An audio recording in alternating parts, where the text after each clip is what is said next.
now, you are listening to the Mario Operandi Show. Let's welcome our host. What's good, everybody? I'm here, my third episode of my podcast. What's good, everybody? Welcome to the special NBA Summer League edition of this podcast. I will be answering some questions that I wrote down, um, and I will be also mentioning that maybe in the future I will have a guest. I will talking with the guys at No Ceilings TV. They have an amazing YouTube channel. They do an amazing job also covering the NBA. They were at Las Vegas, so they were doing amazing things. So hopefully we can have Tyler and Corey. That would be amazing, but that will be in the future. In this episode, I will be talking about, like I said before, mostly about NBA Summer League. Really, I'm really appreciative of every person that has listened to this podcast, and also Nick that commented on my last episode. Thank you very much. Big shout out to him. And this platform will only continue to get better and bigger. So the episode today, I will start answering a question that I wrote down, which is, which players have surprised you the most? In my case, Keegan Murray has been the player that has surprised me the most, by the simple fact that during the draft process, I wasn't putting too much attention on him. Obviously, we had a very top-heavy draft at the top, with Banchero, Jabari Smith, and Chet.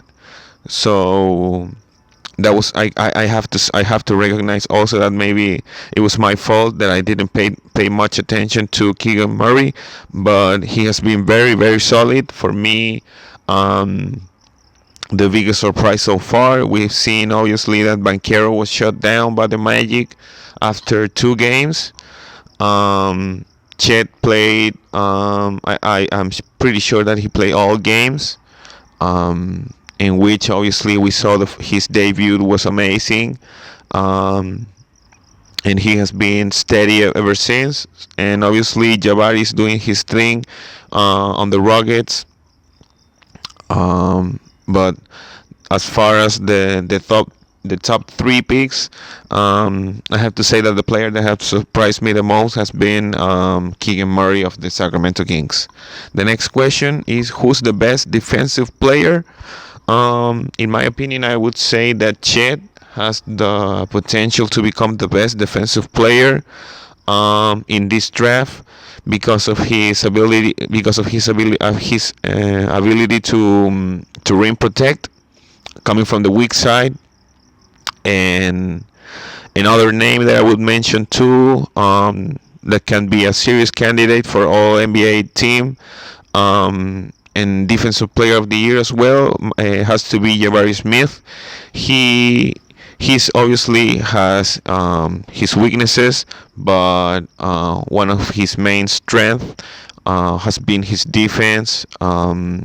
Sometimes he even has played at the center position, which is something that really, really surprised me. I expect him to be like sort of like a Michael Porter Jr. type of version of player, but he's developing very well there in Houston alongside Tari Eason, and Jalen Green. So we'll see what happens with the Houston Rockets. And who's the best offensive player? I would have to say that the best offensive player is Paolo Banchero in terms of scoring per se, and obviously assisting the basketball. For me, he's very capable and has all the different tools to be successful and to be impactful when he starts playing basketball, obviously, during the regular season. And for me, he has the highest ceilings, the highest ceiling in terms of offensive power. Obviously, um, a lot of people have been caught by surprise about his size, but obviously, um, we saw that at Duke, where he was able to power through defenders, um, and also playing sometimes in the post. He has a variety of moves in the post. He can shoot over either shoulder, so that's very impressive for a rookie of his age and his experience. Um, that's it as far as the questions. The next thing that I would mention will be the second year players that really play well. Like I mentioned before, Quentin Grimes from the New York Knicks. I have to say that he has been the best second year player during these summer league games.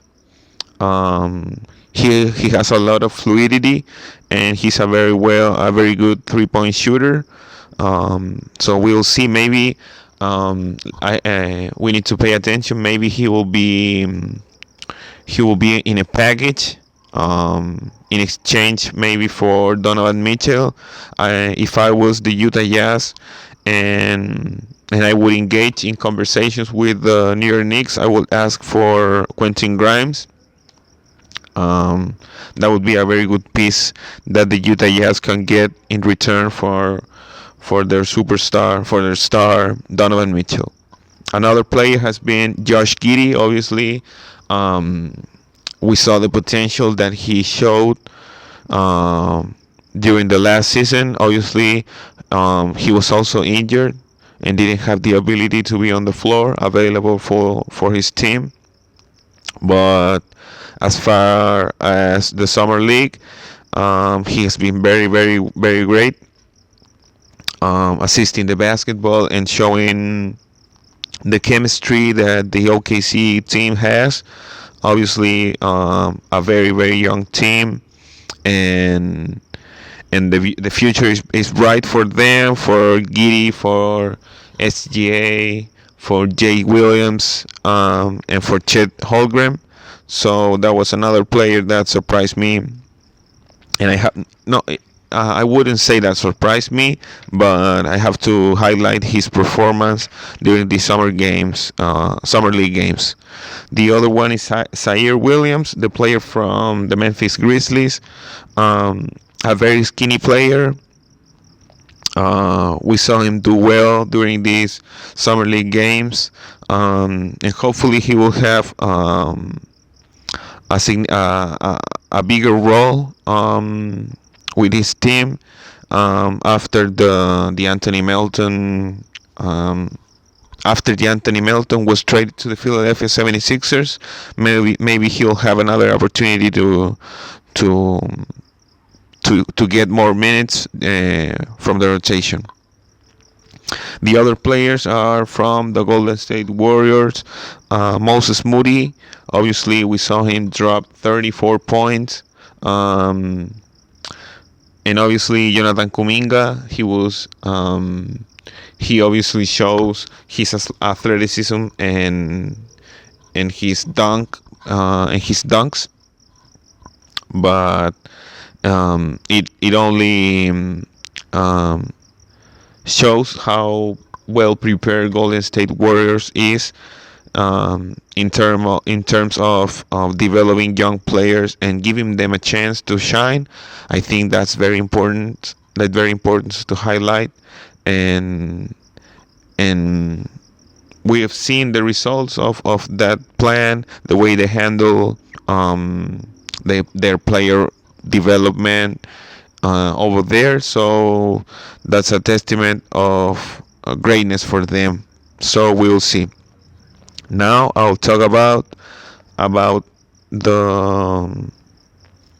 top picks I talked a little bit about Paolo Banchero, Chet too, Jabari too, Keegan Murray. I said that he was for me, he was the most steady player. He played very well.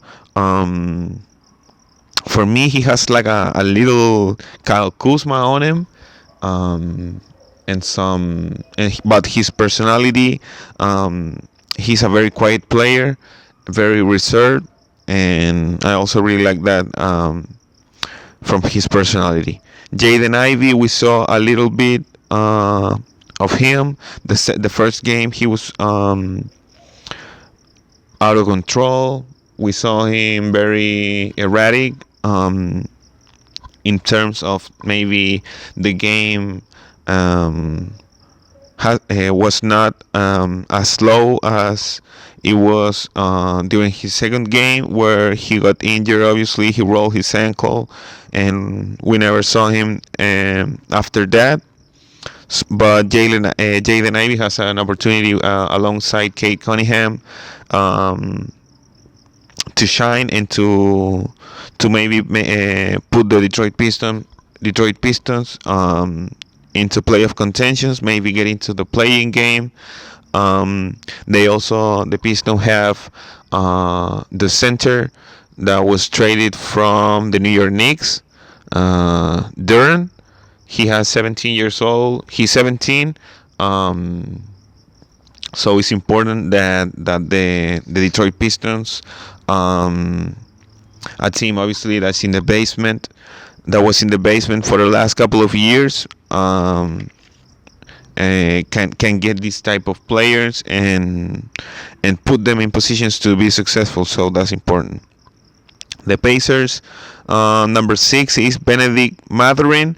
I really didn't see much of him, but what I've heard from different broadcasters and different people that talk about hoops,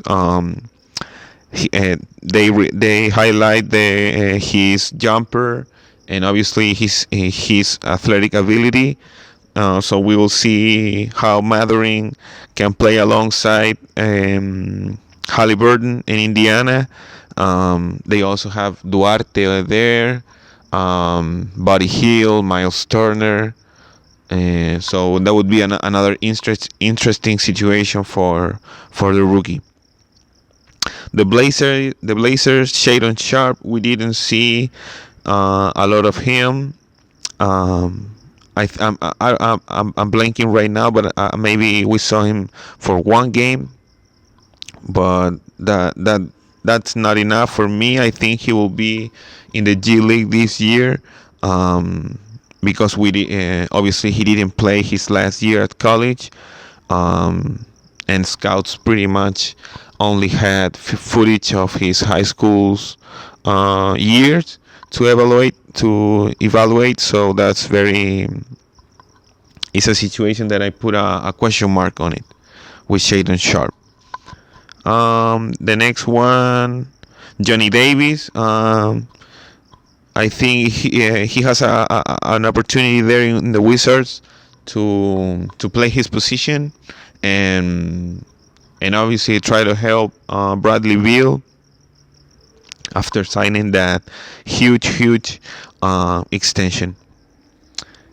And two players, from the OKC Thunder, Dieng and Jalen Williams. Jalen Williams has been the second player that surprised me the most, next to Keegan Murray. He's 6'6", but he can play 1 through 4. He's a very physical defender, very talented defender. He can put the ball in the hoop as well. So that's the team that I'm most intriguing and most excited heading into the season. The OKC Thunder, with the young core, and for me, Jalen Williams is a great pickup for the OKC Thunder. They have 2 lottery picks, and that's another question that maybe I will be answering in my next episode. which is it is the question is, it is important, or it